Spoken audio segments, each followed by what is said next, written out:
muito bom te ver por aqui. Obrigado pela audiência, pela receptividade, pela assiduidade, diariamente e periodicamente, nobres senhores. Você que tem acompanhado aí, deixe o seu like, o seu joinha, compartilha, comenta e vamos que vamos somar e multiplicar. Meus nobres amigos, levanta da poltrona, folgado. E vamos que vamos aí, você tem direito à informação. Mantenha-se atualizado e informado. Se atualize e vamos que vamos acerca de uma temática bastante interessante, nobres senhores. Acerca do Estatuto da Criança e do Adolescente e a violação dos direitos infantis através dos vídeos postados em redes sociais. Quase que diariamente e periodicamente são postados vídeos em redes sociais, muitas vezes de crianças, que parecem uma distração, parece ser uma grande novidade ou diversão, e que algumas desses vídeos constrangedores vão parar na delegacia de polícia ou nos tribunais de justiça, para resolver o caso, para resolver o problema. Por causa do excesso de zelo, demasiadamente exageros, que pode levar a desencadear um processo judicial.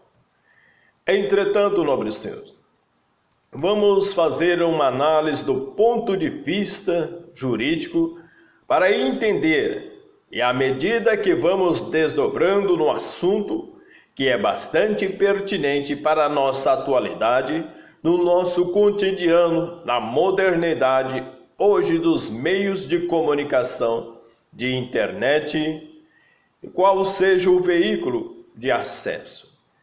Quem nunca achou uma gracinha, crianças se apresentando em danças, falando besteira, chorando ou brincando em vídeos dos mais diversos postados todos os dias, nas redes sociais. Apesar da grande aceitação do público espetacular, popular de tais condutas, elas muitas vezes ferem direitos e garantias previstos na Constituição e Estatuto da Criança e do Adolescente. Pois o infante, quando exposto indiscriminadamente, muitas vezes em um vídeo, em uma foto ou outras coisas semelhantes, pode implicar em responsabilidade da internet pelos pais ou responsáveis. Aquele pai que não tem qualquer controle sobre as repercussões que poderão surgir, fato que por si só pode levar a uma série de constrangimentos e situações demasiadas desagradáveis no futuro, ou mesmo no presente momento, vai desencadear uma onda que vai trazer aí um prejuízo para a criança e também para a família. Tem por finalidade, senhores, esta matéria que estou trazendo ao ar, que ampara esse assunto, bem como a realização de uma análise crítica de eventuais direitos e prerrogativas violadas, com a exposição, esta super exposição de crianças, muitas vezes infantis, vexatórios em redes sociais. São das mais variadas formas e formalidades, em diversos sentidos, tanto amplo como no sentido restrito, como também figurado. Podemos analisar o que é pertinente a uma rápida avaliação do célebre processo de inclusão digital ocorrido na atualidade. Alguns problemas a ele relacionados, seguindo por uma abordagem da legislação que resguarda os direitos de infantes e adentrando a seguir na polêmica que resguarda o envolvimento de crianças em vídeos que circulam pela internet, em medidas legais possíveis. Tanto essas crianças que têm mantido esta superexposição nas redes sociais em vídeos, são tantas crianças nacionais brasileiras, como também crianças estrangeiras e internacional. Nobres senhores, a frequência e o número exagerados em que a forma, a maneira e a superexposição exagerada tem trazido aí um reflexo para a nossa atualidade. Ou do ponto de vista jurídico, entre essa revolução digital e alguns de seus reflexos, essa geração de Ctrl+C, Ctrl+V, ou esse Ctrl+C mais alguma coisa, a pessoa faz tudo que se copia, apesar da facilidade de acesso a informações e o conhecimento. A pessoa se conforma, ou se individualiza, ou até mesmo, eu faço o que eu bem quero, sou dono do meu próprio nariz, e nada aqui vai fazer com que eu venha desistir da minha opinião. Esta expressão, eu faço o que eu quero, que não sou dono do meu nariz, traz hoje uma série de consequências que pode levar a um processo judicial. Há pouco mais de uma década, ter um computador e acesso à internet era grande artigo de luxo, cara. Era poucas pessoas que possuíam um computador. Hoje, com o avanço da tecnologia e da ciência, as nossas crianças têm computador de A a Z. E as buscas de pesquisa era basicamente realizado por meio de análise de obras e enciclopédias anteriores, comparadas ou disponibilizadas nas bibliotecas de faculdade. Só que hoje, ao acesso gratuito a bibliotecas virtuais e pelo Google, books e possível até mesmo pesquisas tópicas específicas de livros, sem necessidade de sair ou perguntar para a bibliotecária a localização do assunto. Qualquer matéria, hoje, qualquer assunto pertinente que você manifeste o interesse, você encontra hoje no Dr. Google. A revolução digital tem sido considerado, eu diria, tecendo um comentário sobre aí o tema, sobre essa coluna aí, que vai versar: vivemos hoje a era digital em plenitude. Ela significa, senhores, esta comunicação instantânea em qualquer lugar e qualquer hora, TV digital com cor, imagem de alta definição em 3D, chips multinúcleos, internet de banda larga, software de produção gráfica. Essa é a realidade virtual. Esses sistemas de mídias e dispositivos de armazenamentos, muitos terabytes. A maior parte dessa revolução ocorreu nos anos 20. Nesse curto período da história, a tecnologia criou um admirável mundo novo digital. A designação que escolho para analogia com o título do famoso livro de ficção científica, Admirável Mundo Novo, publicado em 1932. Esse novo mundo está sendo construído a cada dia por bilhões de seres humanos, com a crescente popularização e disseminação do computador pessoal, da internet, do celular, da fibra ótica e Blu-ray, da TV digital e imagens tridimensional. O mundo da sofisticação das tecnologias tem levado as pessoas para um caminho que estão tecendo uma imagem e abstraindo de forma que as pessoas têm abandonado a boa conversa, a boa amizade, o entrosamento, a comunicação. Está faltando aí um aconchego.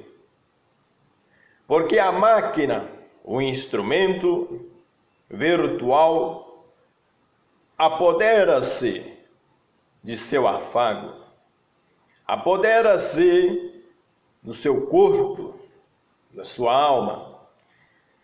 A teia mundial marcou o nascimento da internet com conhecimento, como conhecemos em 1990. Hoje essa rede já conecta aí mais de 2 bilhões de seres humanos. A metade deles com acesso à banda larga, via cabo, fibra ótica ou outras redes sem fio, Wi-Fi, celular 3G e assim vai. Há 20 anos ficávamos boquiabertos com a comunicação de dados à velocidade de 9,5 kilobytes por segundo. Hoje as transmissões entre corporações podem alcançar uma velocidade 1 milhão de vezes mais elevados a 10 gigabytes por segundo. O processo de digitalização e microeletrônica são, sem dúvidas, as alavancas tecnológicas mais poderosas e responsáveis pelas profundas transformações sociais e econômicas do nosso tempo. Ao longo das nossas décadas, elas revolucionaram não apenas as novas tecnologias de informação e da comunicação, como todos os demais segmentos da sociedade e da indústria. A tecnologia hoje, ela está bastante robusta, que a nossa geração vai ser produzido carros que é capaz de buscar as crianças na escola sem haver um motorista, simplesmente programado. É interessante, é muito bom a tecnologia, as inovações, a criatividade, é muito bom os acessos virtuais, entrar em uma casa moderna e adaptada a uma realidade virtual. É muito bom essas coisas. O ser humano se sente bem, importante. Mas é o cúmulo, os exageros, os excessos, as coisas demasiadamente, que vai tecendo uma teia de aranha, que a pessoa não consegue ter o domínio próprio sobre si mesmo. Se por um lado surgem grandes facilidades para estudiosos e pesquisadores, por outros, as futilidades também não param de se multiplicar. Dados representados por pesquisas recentes apontam o brasileiro como um dos povos que mais passa tempo conectado à internet, e mais de 30% dele está por conta de acessar redes sociais, como o Facebook, Twitter, o YouTube. Conforme publicado aí pela agência norte-americana, os brasileiros ficam em média 27 horas por mês conectados à internet em seus computadores, podendo chegar até mais, sendo esse número o mais alto frente a 8 mercados latinos-americanos estudados. Do total das horas na web são gastas nas redes sociais. Uma das conclusões do estudo mostra que o brasileiro fica mais tempo conectado do que a média mundial. Esta familiaridade com a tecnologia dessa geração, do milênio brasileiro, ter o smartphone e ficam aí até 7 horas online por dia, 1 hora a mais que a média mundial. Com relação à tecnologia, os jovens brasileiros são os que se sentem mais íntimos dos dispositivos eletrônicos, sendo 91% antes de 79% dos outros países pesquisados. Existe empresa que não contrata funcionário se ele tiver WhatsApp. Existem empresas que eles têm o controle sobre o funcionário, não é permitido o uso do celular, por causa do falta de domínio de alguns empregados. Já em outras pesquisas, esta realizada no Brasil, aponta dados que certamente correspondem à realidade. As pessoas passam a maior parte do tempo conectadas em rede social. Um estudo recente entrevistou 650 brasileiros para saber quais seus hábitos e seu comportamento em relação às redes sociais. Em relação ao tempo gasto na internet, a pesquisa indica que 54% dos brasileiros passam pelo menos 30 horas por semana conectados e 34% mais de 48 horas semanais. Para 98% dos entrevistados, a maior parte do tempo gasto na internet é destinado às redes sociais, sendo que o Facebook, o YouTube, rede social no Brasil mais acessada, 81% dos entrevistados.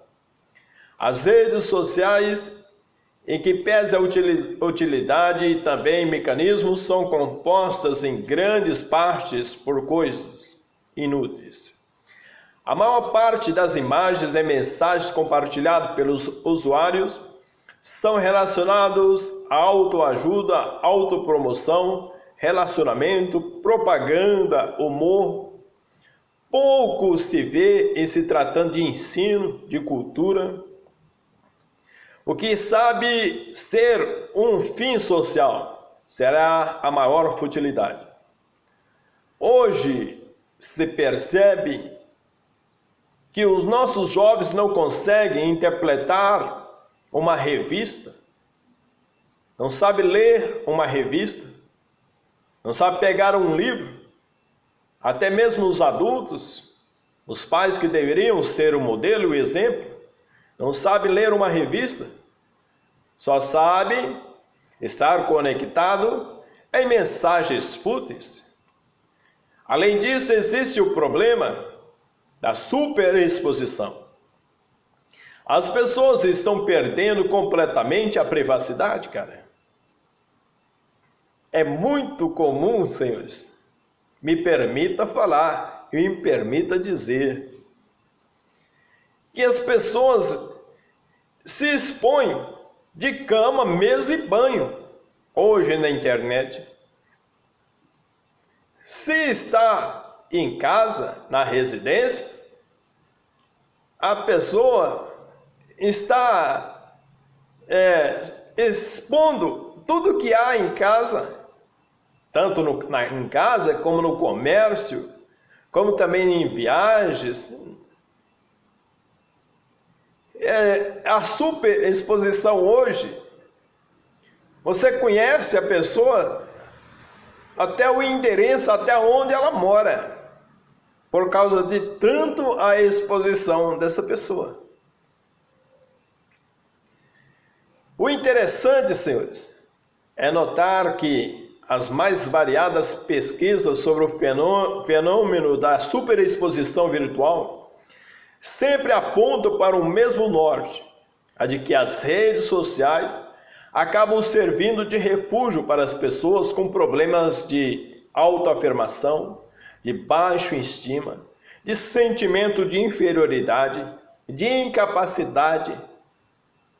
Geralmente elas têm uma baixa autoestima, são tímidas, carentes, têm dificuldades ou traumas para se relacionar e se sente bem no universo ideal mantido.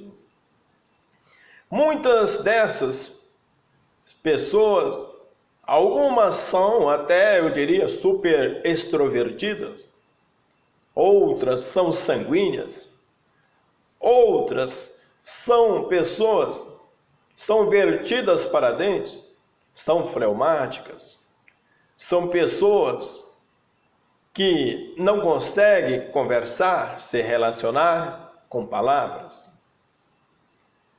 Hoje, através da internet, é possível namorar, noivar e casar. É possível conseguir tudo hoje através da internet. Há grande problema no envolvimento de crianças nesse processo de superexposição, pois nem sempre o bom senso dos responsáveis impera. E por isso várias vezes fazemos um questionamento: pode-se considerar aceitável a exposição realizada pelos pais? Até que ponto tal atitude não fere direitos e garantias fundamentais do infante? Que medidas podem ser tomadas e que amparo existe em casos de violação de direitos e garantias da criança? A seguir serão explicados aqui alguns assuntos pertinentes. A superexposição não quer dizer que a criança não tenha que fazer o seu trabalho, não tenha que exercer a sua atividade. É compreensível e aceitável. A responsabilidade ela é objetiva. A responsabilidade é dos pais, independente se ele tiver culpa ou não no cartório. Exemplo simples. Quando o pai e a mãe vai para o trabalho, o serviço, geralmente o computador, ele vira a babá eletrônica, o celular vira a babá eletrônica das crianças. E esse lazer traz uma grande preocupação, uma grande leva, porque a criança ela não tem uma malícia como tem um adulto. Ela não consegue perceber a natureza do mal, nem através da sua simplicidade, o seu auto-exibicionismo, se exibindo diante de uma webcam. Entretanto, senhores, algum dos principais direitos e garantias das crianças previstos na legislação pátria.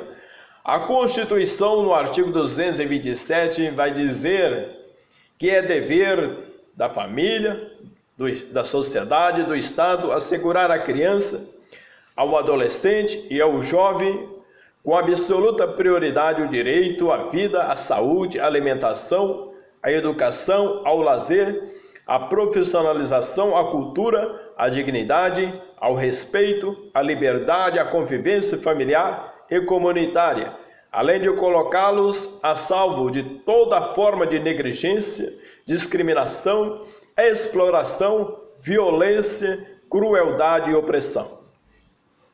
A previsão da Carta Maior é muito clara, senhores, no sentido da obrigação tanto do poder público quanto da coletividade pela busca do bem-estar dos infantes através do chamado princípio da proteção integral.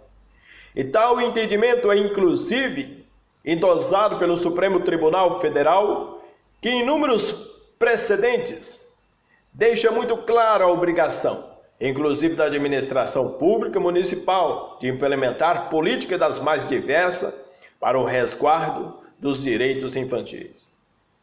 É preciso assinalar nesse ponto, por mais relevantes que a proteção dos direitos da criança e dos adolescentes, qualifica-se como direitos sociais mais expressivos, subsumindo aí-se as noções de direitos de segunda geração, cujo adimplemento impõe ao poder público a satisfação de um dever de prestação positiva.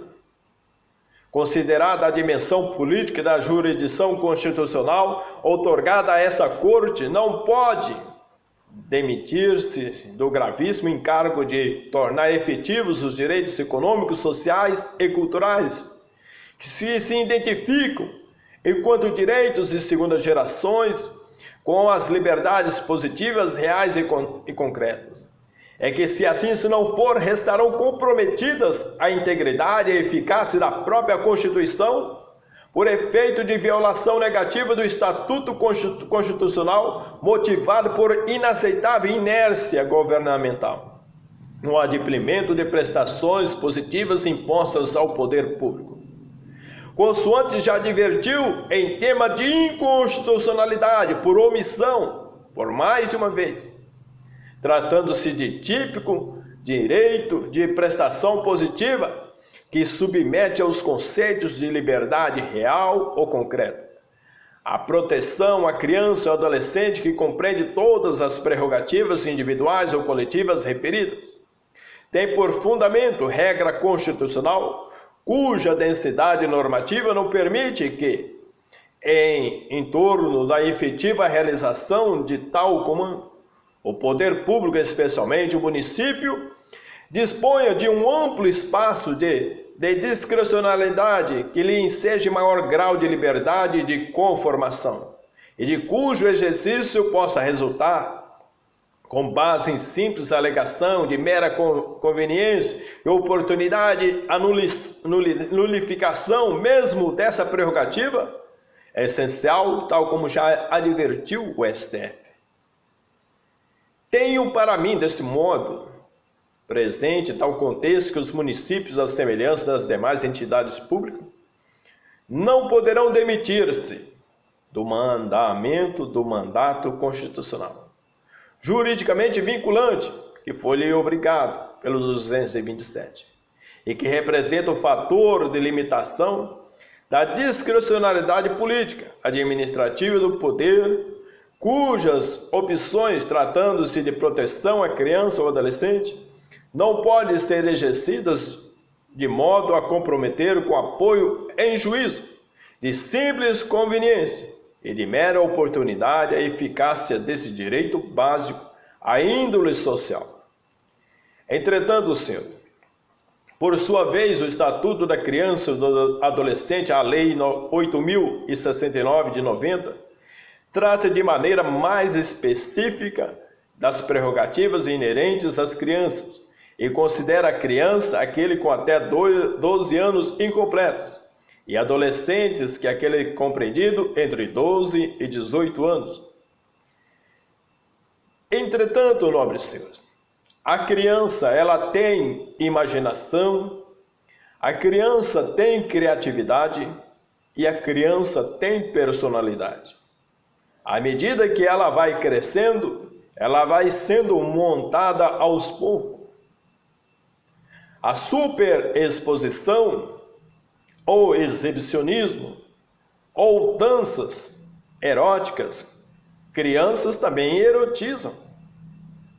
Pelas vestes, pelo meneio dos quadris. Ela traz o quê?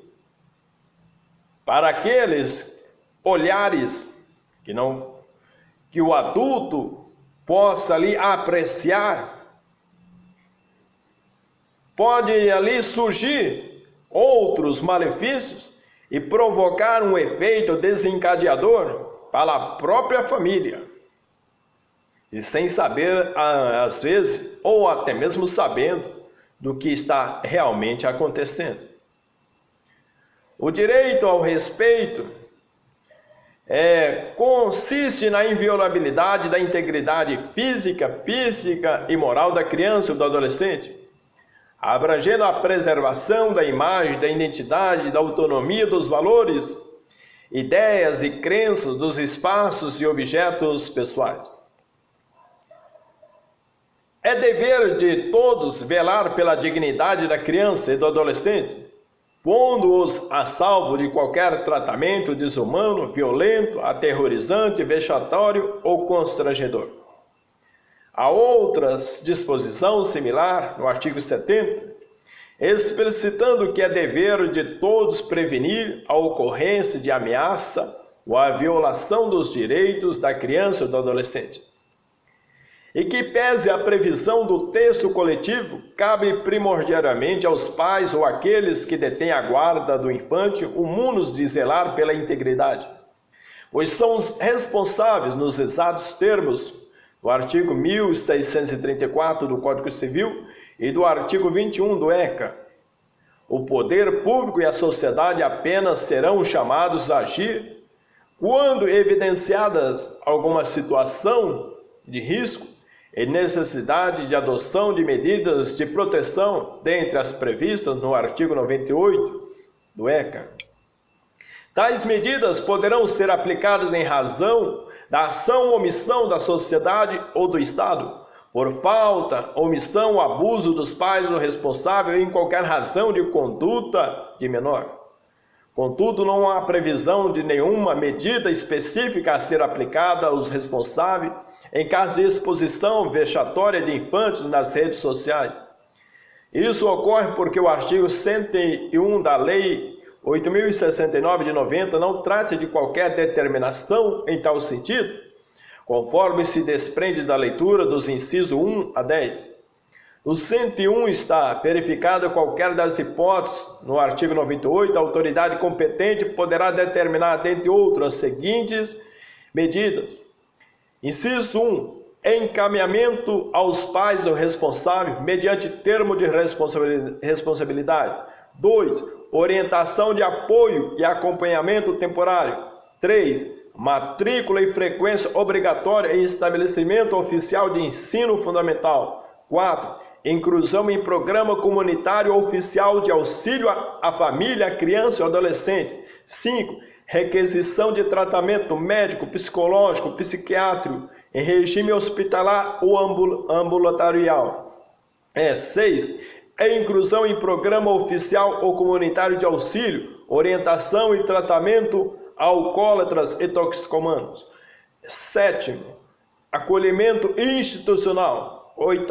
Inclusão em programa de acolhimento familiar. 9. Colocação em família substituta. Apesar disso, numa interpretação extensiva, é possível dizer que, havendo abuso dos pais em razão de exposição da criança em situação vexatória, o judiciário poderá determinar a orientação acerca dos riscos e prejuízos causados pela conduta. Entretanto, essa medida especial está prevista na lei em comento, algo que será explicado a seguir.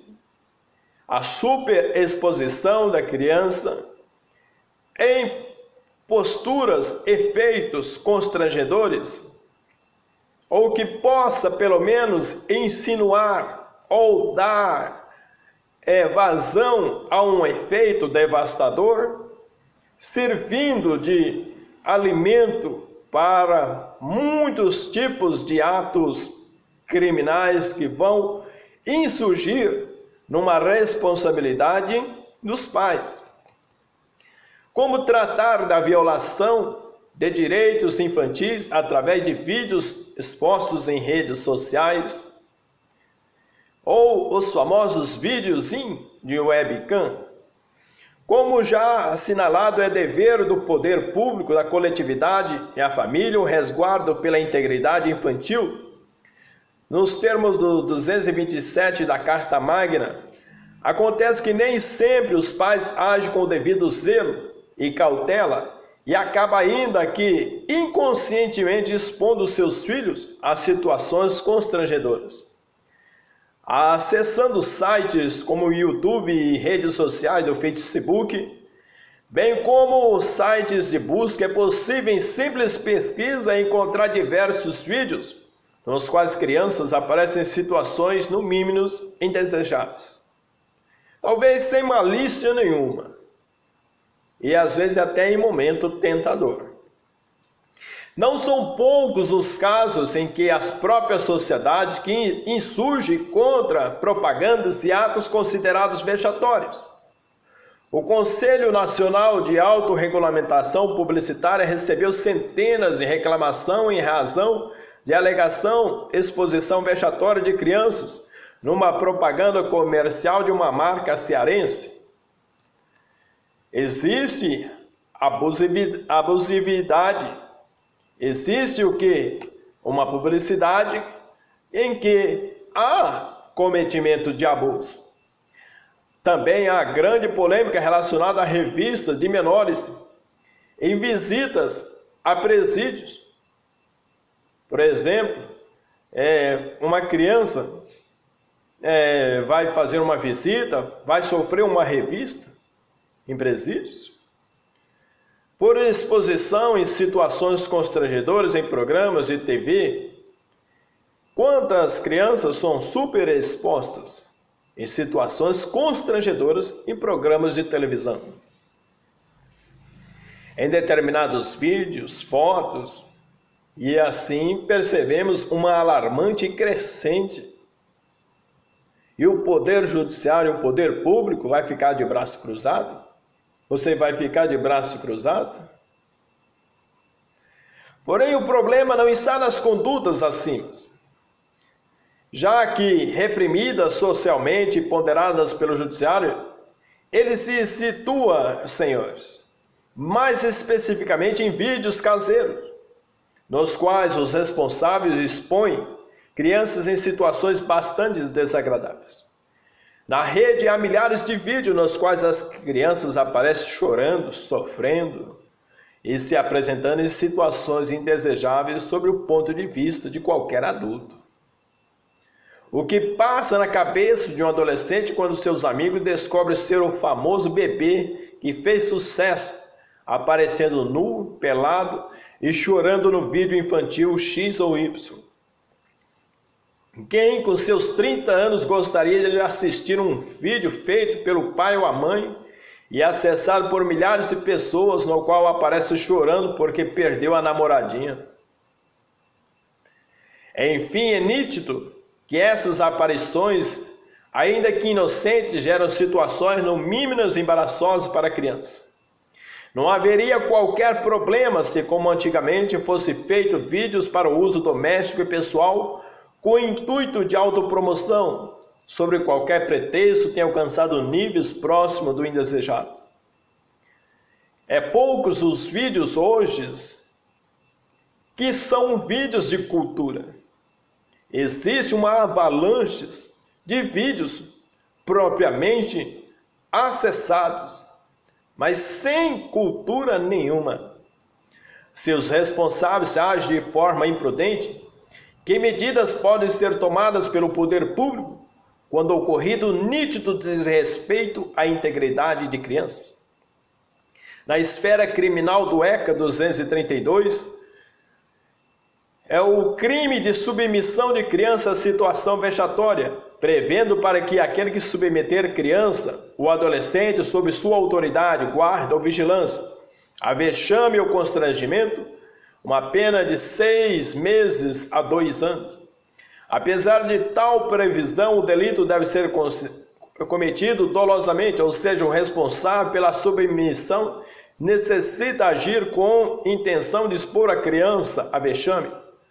Do contrário, não há o que se falar em crime. Isso significa que se o pai expõe vídeo de seu filho na internet, entendendo não tratar de situação constrangedora, não há como o responsável responsabilizá-lo criminalmente com base no artigo 232 do ECA.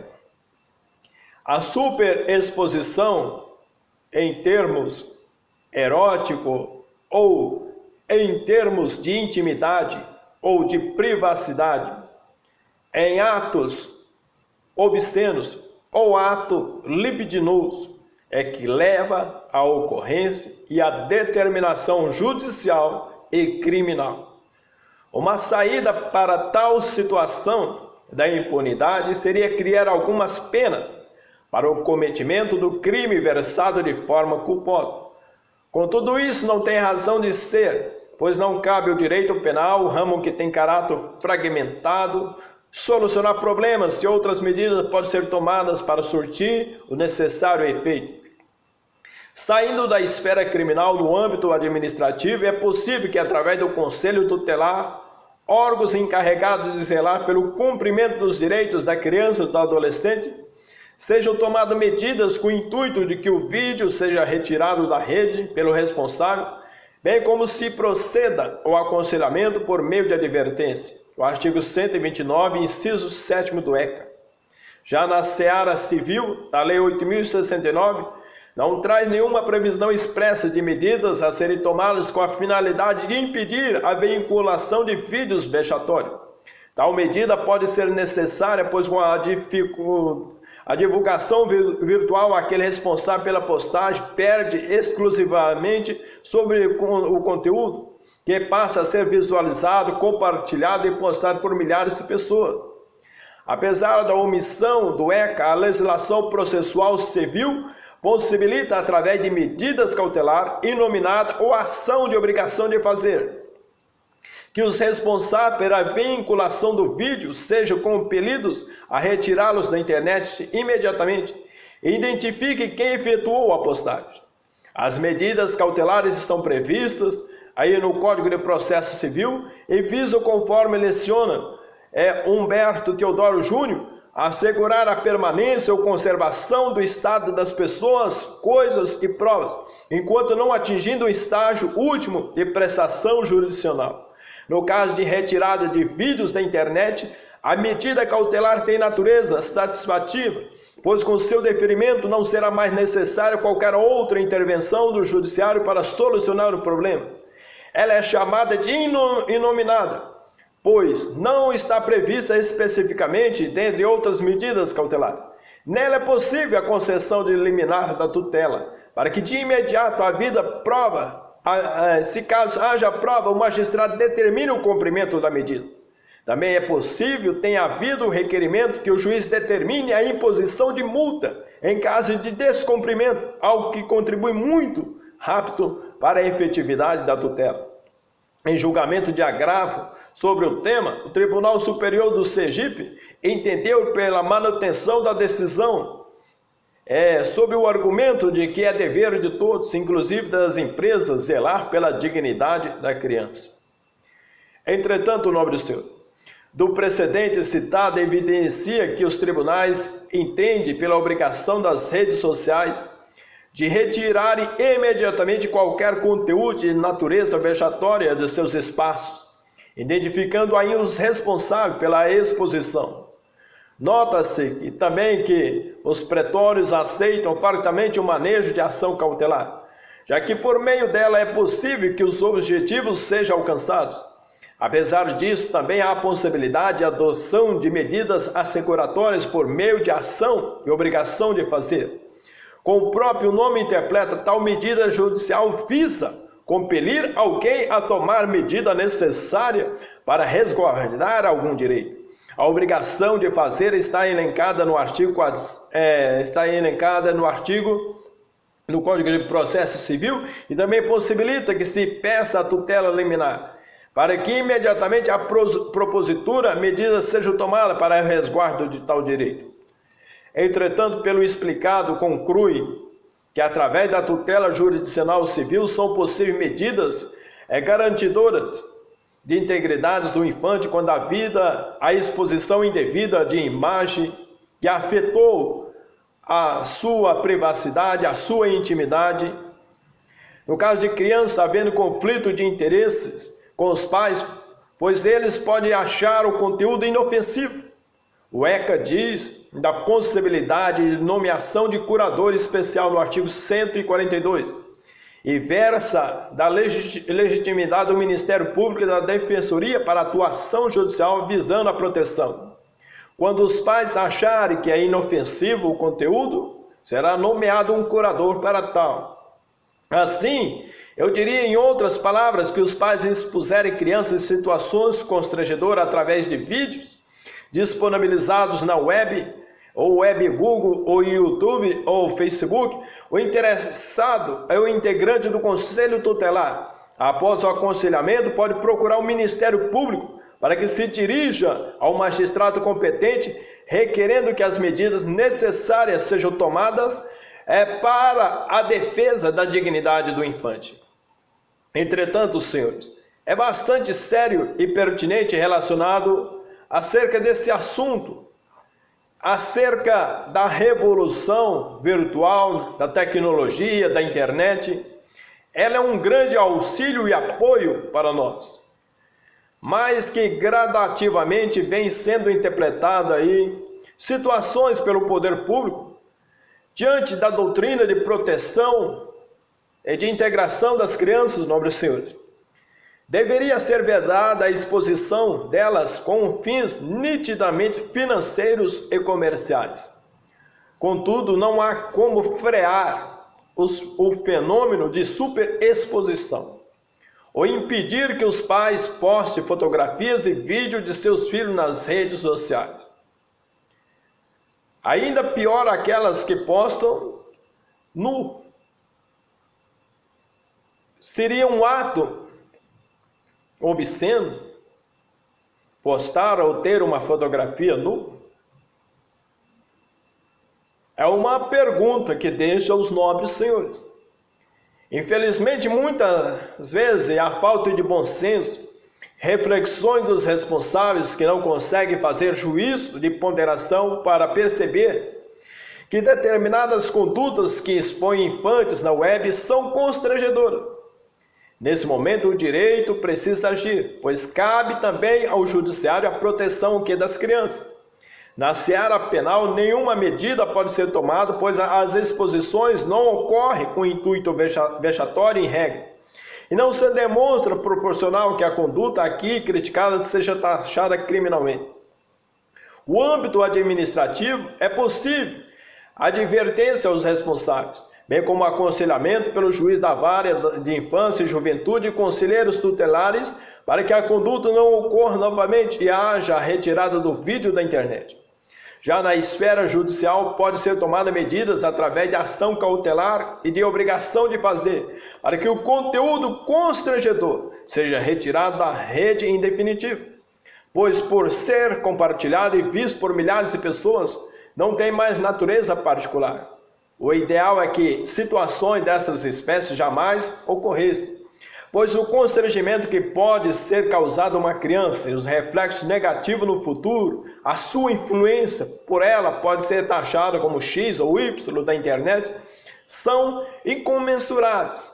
Que o conteúdo trazido sirva isso, Senhor, de reflexão a tanto aos pais, mães e responsáveis, para que reflita sobre a banalização à imagem dos infantes pelas redes sociais e internet e o quanto isso possa afetar negativamente as informações deles.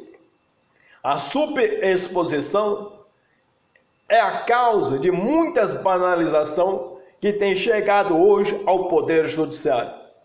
Agradeço pela sua visita, é uma honra tê-lo aí coladinho do meu lado. Siga-me pelas redes sociais e pelo YouTube. Receba aí o meu carinho, o meu abraço e um beijo no coração.